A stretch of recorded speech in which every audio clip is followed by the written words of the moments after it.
kaliskis, welcome back. Ayan, at si Santa Cruz ay namasyal at nakipagkita sa isa pang Santa Cruz.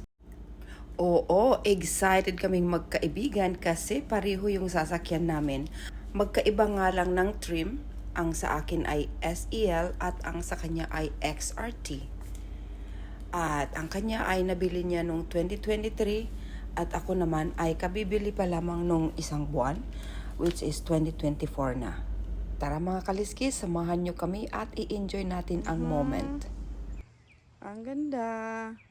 Yan ang Black Knight. Sana may kilala pa. Oo, sana may kilala pa tayong isa. Meron pa sana, no? Tapos nag-drive tayo. Kasi ala, tatlo. Tabi-tabi. Triplets. Oo, baka sabihin, aba, mga...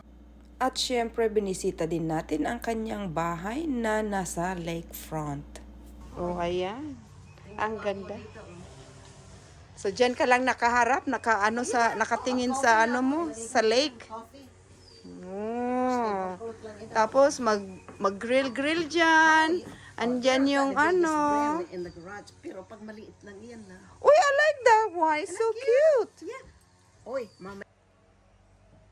Oh, sino bang merong ganito?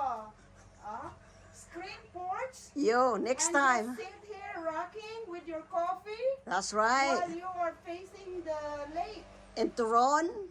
and eating some turon, pandesal, Oh, pandikoko. or ano pa dyan. Kung may arroz caldo, maganda kasi Jam. malamig. This is gorgeous. Yeah, look at It's so this. gorgeous, ate! Finally, I got to visit you here because I keep seeing you in your pictures. I said one of these days I'm gonna go see her. Finally, you made I it. made it. Tingnan mo. And our babies got to have some photo shoot. Oh, di ba? Yung Santa Cruz natin. They're waiting outside. I know. Okay, Oh, sige, let's go. Oh, patayin mo. Para doon naman tayo. Oh, look at Lavi. Lavi. Sila, oh. Look. Look, nag-burn sila. Oh, that's right. At saka they allowed so they because nandyan can. lang sa lake. Kasi may lake. They allowed you. We have a screen porch. Screen porch. Yep, and open deck. Yep. At ito naman ang interior. Simpleng-simple lang siya, pero very elegant.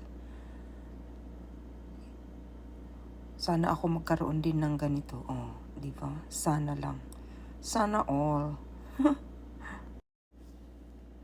Naku, kung sa akin ito mga kaliskis, lagi akong nagkakamping.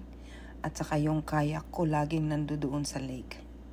Lagi akong nagpapaddle. Pero si ate, ayaw niya. Kasi takot daw siya. So, ayan, meron silang mga fire pit. Tapos, maganda din ang kanilang neighborhood. Kaya, namasyal din kami sa kanilang neighborhood. At pinuntahan namin yung malapit na park. At yung extension ng lake. Kasi, putol siya dahil mayroon siyang dam. Kunan mo sila. Mhm. At saka doon, may flag. Pag ako nagkayak, I don't know where I'm gonna be. Mamaya, na-stuck ako rito. Hindi ko na, where's my house? Tahimik sila, no? Ito, dito pala sila nagre-relax.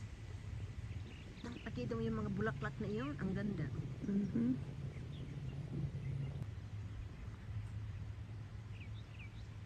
Ano kaya kung, you know, the community, they allow. So ayan mga kaliskis, napakasaya ng pagkikita namin ng aking kaibigan na si Ate V. Siya ang aking idol.